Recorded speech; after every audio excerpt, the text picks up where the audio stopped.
Good morning बच्चों। देखिए, पिछले वीडियो में मैंने प्रमाण संरचना के बारे में ढेर सारी बातें बताई थी। आज हम आपको इलेक्ट्रॉनिक कॉन्फ़िगरेशन के लिए आपबाउ नियम बताने जा रहे हैं। हाई स्कूल में आपने इलेक्ट्रॉनिक विन्यास के लिए बोरबरी के नियम से इलेक्ट्रॉनिक विन्यास सीखा था। आज आप देखोगे एसपीडीएफ अर्थात उपकोषों में इलेक्ट्रॉन कैसे भरता है, इसके लिए आपबाउ नियम आप सीखोगे। आपबाउ जर्मन भाषा का एक शब्द है जिसका अर्थ होता है रचना करना या निर्माण करना। क्या है? जर्मन भाषा का एक शब्द है, इसका अर्थ होता है रचना करना या निर्माण करना।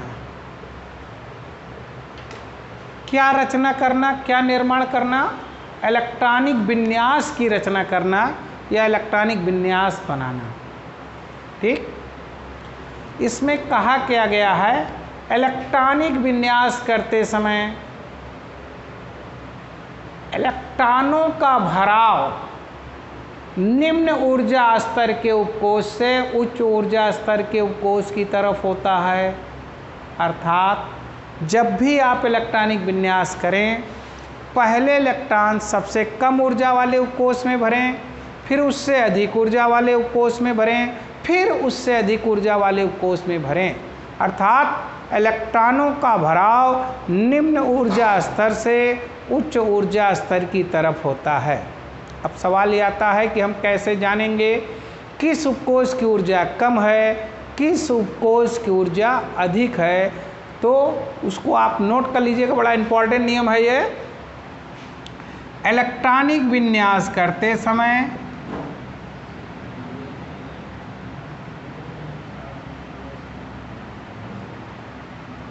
समय इलेक्ट्रॉनों का भराव निम्न ऊर्जा स्तर के उपकोष से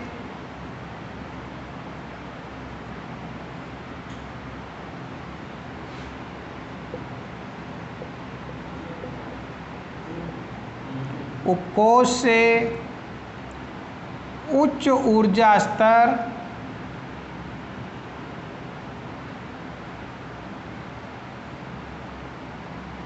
के उपकोष में होता है। सबसे निम्न ऊर्जा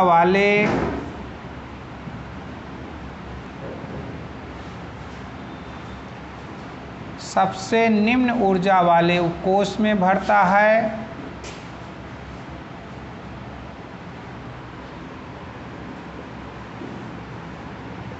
फिर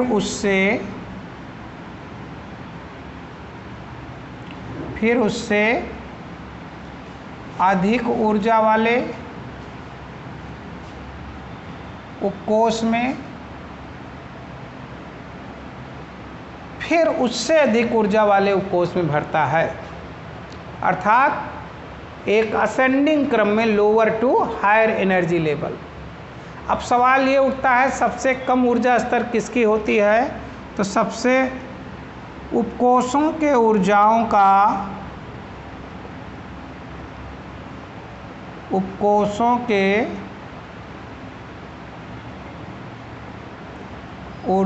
का बढ़ता हुआ क्रम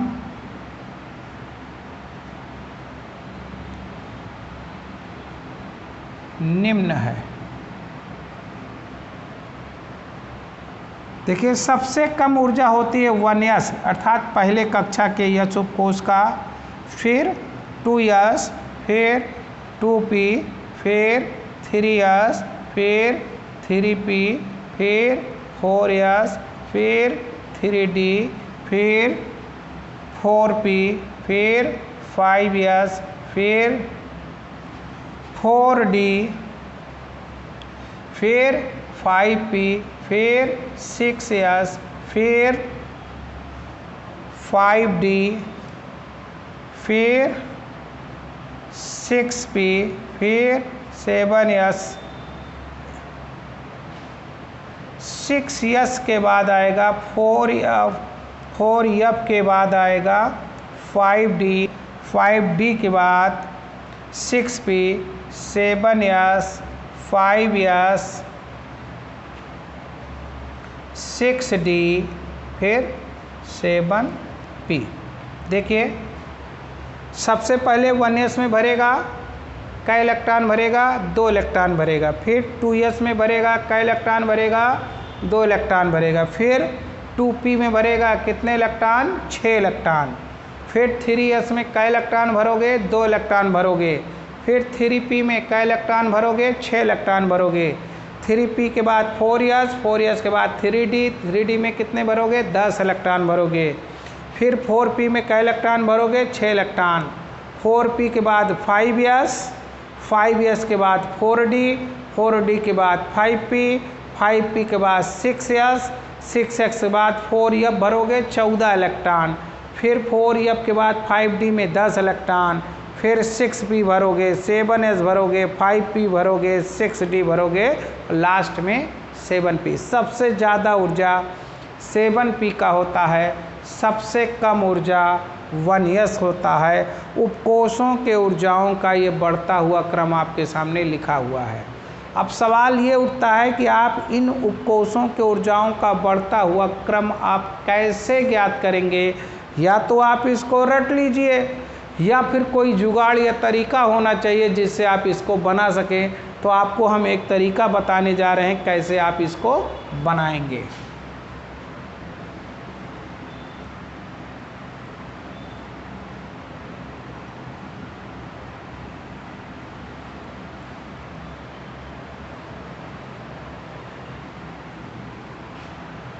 देखिए पहली कक्षा में केवल यस उप कक्षा होती है, दूसरी में एस और पी होता है, तीसरी में एस पी और डी होता है, चौथे में एस पी डी और एफ होता है, पांचवें में S P D F, S P D, फिर यस और पी।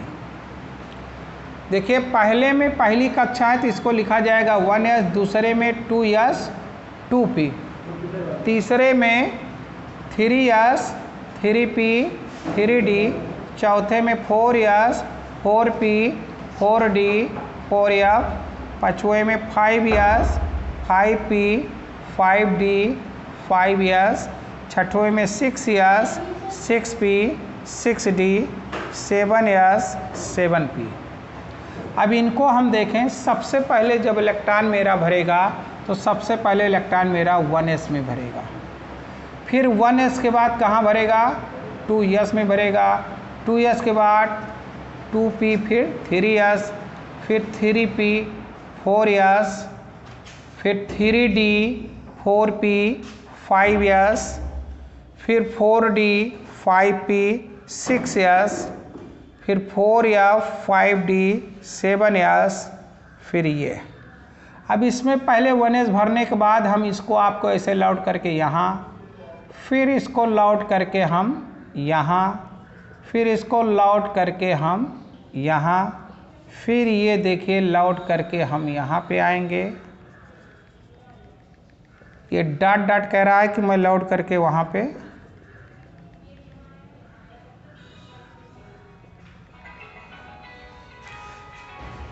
तो अब आप देखिए सबसे पहले इलेक्ट्रॉन कहाँ भरा है? 1s में। 1s के बाद फिर कहाँ भरा है? 2s में। 2s के बाद कहाँ भरा?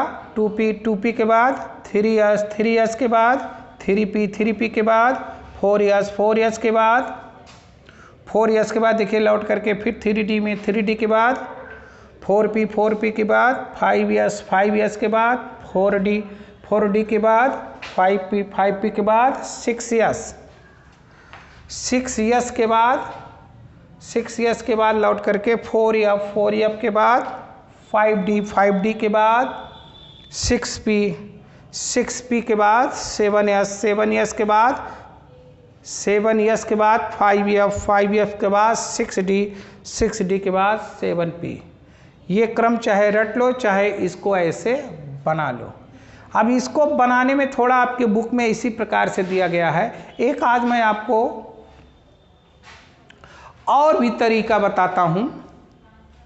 देखिए, आप चाहे इसको रट लीजिए, चाहे आप इस टेक्नोलॉजी से आप इसको बना सकते हैं, क्योंकि आपके बुक में बना हुआ है। तो ये चीज़ जो मैंने लिखा है इसी से लिखा है। तो अबाउ नियम कहता है इलेक्ट्रॉनिक विन्यास करते समय इलेक्ट्रॉनों का भराव निम्न ऊर्जा स्तर से उच्च ऊर्जा स्तर की तरफ होता है। इलेक्ट्रॉन पहले सबसे कम ऊर्जा वाले में भरेगा, फिर उससे अधिक ऊर्जा वाले में भरेगा, फिर उससे अधिक ऊर्जा वाले में भरेगा, लास्ट में सबसे अधिक ऊर्जा वाले में भरेगा। यही है अबाउ नियम। अबाउ किसी वैज्ञानिक का नाम नहीं है। अबाउ जर्मन भाषा का एक शब्द है जिसका अर्थ होता है रचना करना या निर्माण करना, कंस्ट्रक्शन अप या बिल्डिंग अप। तो इसको आप समझ लिए होंगे। देखिए, कुछ मैं एग्जाम्पल आपको बता रहा हूँ। जैसे मेरे पास एक परमाणु क्रमांक वाला कौन सा तत्व है? हाइड्रोजन। इसका मुझे इलेक्ट्रॉनिक विन्यास करना है। तो एक इलेक्ट्रॉन मेरे पास है, परमाणु क्रमांक 1 है, तो इलेक्ट्रॉन मेरे पास 1 है, तो इसका इलेक्ट्रॉनिक विन्यास होगा 1s1। 2 होता है हीलियम का, तो 1s2। 3 होता है लिथियम का, तो 1s2। यस में 2 से ज़्यादा हो नहीं सकता है, तो इसलिए 1 में 2 भर देंगे।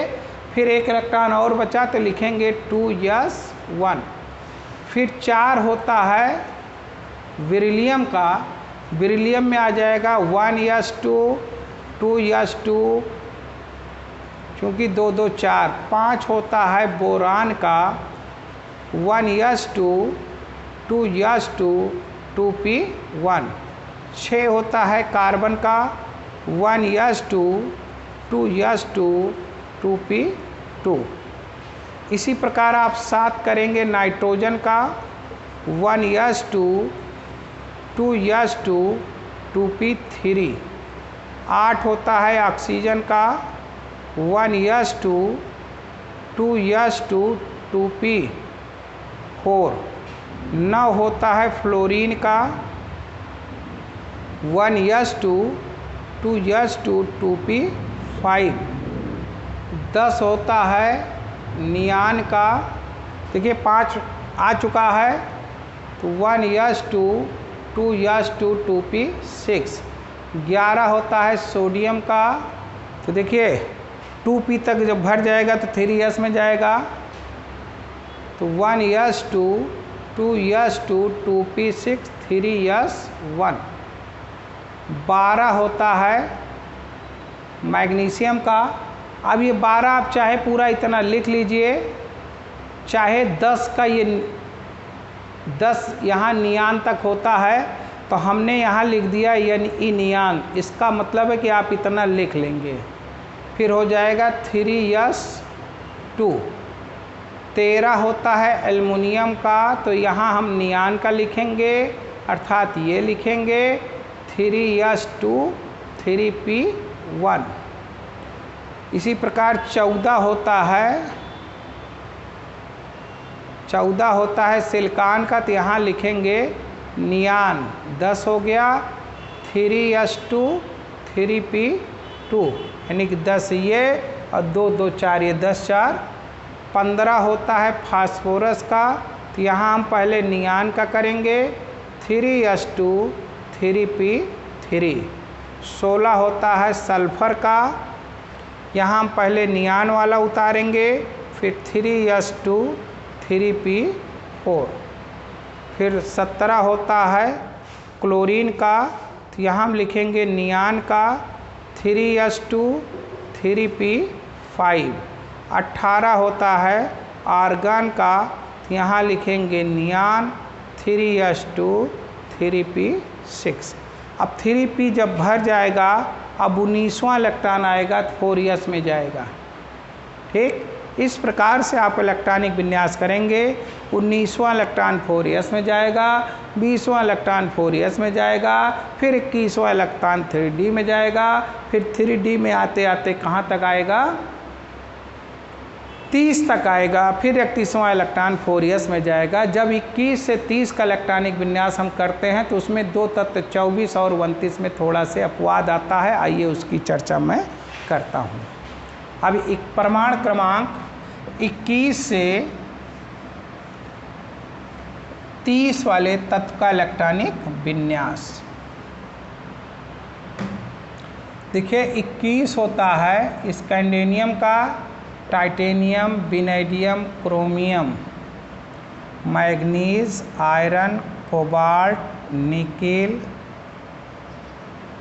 कॉपर। यहाँ 21, 22, 23, 24, 25, 26, 27, 28, 29 और जिंक का होता है 30। अब 21 से 30 का देखिए, 20 तक का आपने देख लिया है तो 1s2, 2s2, 2p6, 3s2, 3p6, 4s2, 20 हो चुका है। 2, 2, 4, 6, 10, 2, 12, 6, 18, 2, 20। अब यहाँ आ जाएगा 3d1। इसको ऐसे भी करिए, इसको आप ऐसे भी कर सकते हैं। देखिए ये इतना आपका आर्गान का है। अब ये आर्गान का बताया गया था ना, तो इसको आप यहाँ पे लिख दीजिए AR आर्गान, फिर इसके बाद लिख दीजिए 4s2 3d1। अब आर्गान लिख देने से क्या होता है कि आपको आर्गान वाला इलेक्ट्रॉनिक विन्यास बार बार लिखना नहीं पड़ता है। दोनों सही है, चाहे ऐसे करें चाहे ऐसे करें। इसी प्रकार 21 के बाद अब जब 22 टाइटेनियम का करेंगे तो यहाँ पर आपने आर्गान लिख दिया AR, 4s2 3d2। चाहे ऐसे करिए चाहे आर्गान का पूरा आप उतार लीजिए, दोनों सही है। आपको जैसे आपकी इच्छा कहे। जब समय कम रहता है तो हम लोग शॉर्टकट का इस्तेमाल करते हैं, जब समय रहता है तो हम लोग पूरा का पूरा इलेक्ट्रॉनिक विन्यास करते हैं। इसी प्रकार विनेडियम 23 का होगा 1s2, 2s2, 2p6, 3s2, 3p6, 4s2, 3d। यहाँ 2 था तो यहाँ 3 हो जाएगा। 2, 2, 4, 6, 10, 2, 12, 6, 18, 20, 3, 23। इसको आप ऐसे भरिएगा। इसको लिखने का तरीका ये भी होता है, आप चाहें तो इसको 1s2, 2s2, 2p6, 3s2, 3p6, 3d, 3, 4s2 ऐसे। देखिए 3d का मतलब हुआ तीसरी कक्षा।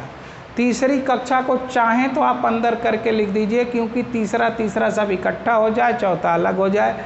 ये भी सही है, ये भी सही है। ये इलेक्ट्रॉन भरने का नियम है। इलेक्ट्रॉन दर्शान भरने के बाद आप लिखोगे कैसे, ऐसे आप लिख दीजिए, सही है। अब सवाल आता है, इसको हम चाहें तो इतने को हटा करके मैं आर्गान भी लिख दूंगा, तब भी सही है। जैसे इसका इलेक्ट्रॉनिक विन्यास हम चाहें तो ऐसे लिख दें, आर्गान 3, 2, 2, 4, 6, 10, 2, 12, 6, 18 हो गया। ये 18 हो गया। 3d, 3, 4s2, तब भी सही है। ऐसे भी कर सकते हैं। अब आया हमारा क्रोमियम 24 का इलेक्ट्रॉनिक विन्यास करते हैं। 1s2, 2s2, 2p6, 3s2, 3p6, 3d4, 4s2। ये होता है नियमता। देखिए d में 3 था, अब चौथा इलेक्ट्रॉन इसमें आ गया, लेकिन ये ऐसे आपका सही नहीं है, ये गलत माना जाता है। इसका जो रियल में होता है वो होता क्या है, 3d5, 4s1, 4s1। इसका सही इलेक्ट्रॉनिक विन्यास होगा 1s2, 2s2, 2p6, 3s2, 3p6, 3d5, 4s1। अब सवाल ये उठता है ऐसा क्यों है। इसको मैं स्टार बना के दिखा रहा हूँ। इसमें थोड़ा अबव नियम से थोड़ा अपवाद है। क्यों अपवाद हो गया क्योंकि इसमें डी में 4 होना था, हमने 5 कर दिया। तो क्यों कर दिया इसको 4 से 5, आइए इसको समझने का प्रयास करें। इसको मैं इसलिए कर देता हूँ, देखिए डी हमारा, डी में 5 ऑर्बिटल होते हैं, 1 2 3 4, डी में 5 ऑर्बिटल। इसके बाद ये आपका हो गया 4s3d। इस नियम के हिसाब से मैं अगर करता हूँ तो डी में 1 इलेक्ट्रॉन, 1 इलेक्ट्रॉन, 1 इलेक्ट्रॉन, 1 इलेक्ट्रॉन, यहाँ पर 2 इलेक्ट्रॉन। और इसके नियम से मैं दिखाता हूँ तो ऐसे दिखाऊंगा, 1 इलेक्ट्रॉन, 1 इलेक्ट्रॉन, 1 इलेक्ट्रॉन, 1 इलेक्ट्रॉन, 1 और देखिए 1 इलेक्ट्रॉन ये अर्धपूरित हो गया। पूरा का पूरा उपकोष क्या है, आधा भरा है, और यहाँ पूरा भरा है और ये आधा नहीं भरा है, आधा भरा से 1 कम है। तो ये वाला इलेक्ट्रॉनिक विन्यास सब के सब अर्धपूरित हैं, तो ये अधिक अस्थाई हो गया, अधिक अस्थाई हो गया। और ये क्या है, कम अस्थाई है, और ये अधिक अस्थाई है।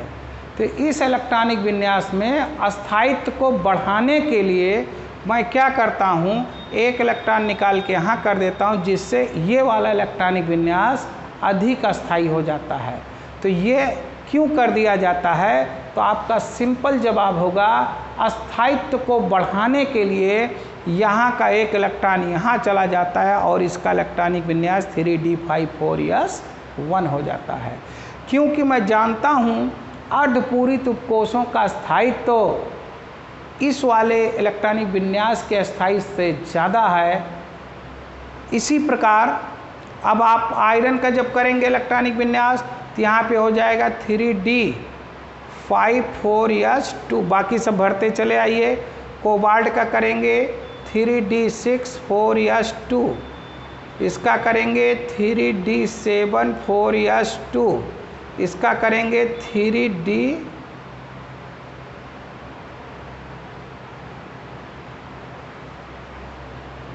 सॉरी इसमें मैग्नीज नहीं, क्रोमियम है। मैग्नीज में इसमें एक ये छूट रहा है, मैग्नीज का Mn25 होता है, तो मैग्नीज का हो जाएगा 3d5 4s2।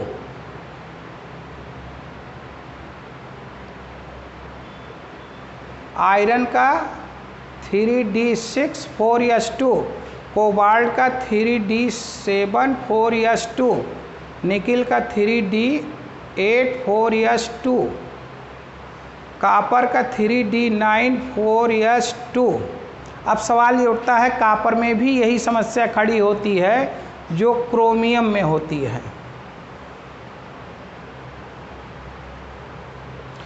देखिए ये 24 वाले का मैंने किया था, 25 वाले में क्या होगा, इसी डी में 5 है, 25 वाले में यस में आ गया, 26 वाले में यहाँ चला गया, 27 यहाँ गया, 28 यहाँ गया, 29 में यहाँ गया। लेकिन ये भी अपवाद है, इसमें डी में क्या होता है, 5 ऑर्बिटल होते हैं, ऊपर दिखाया गया है।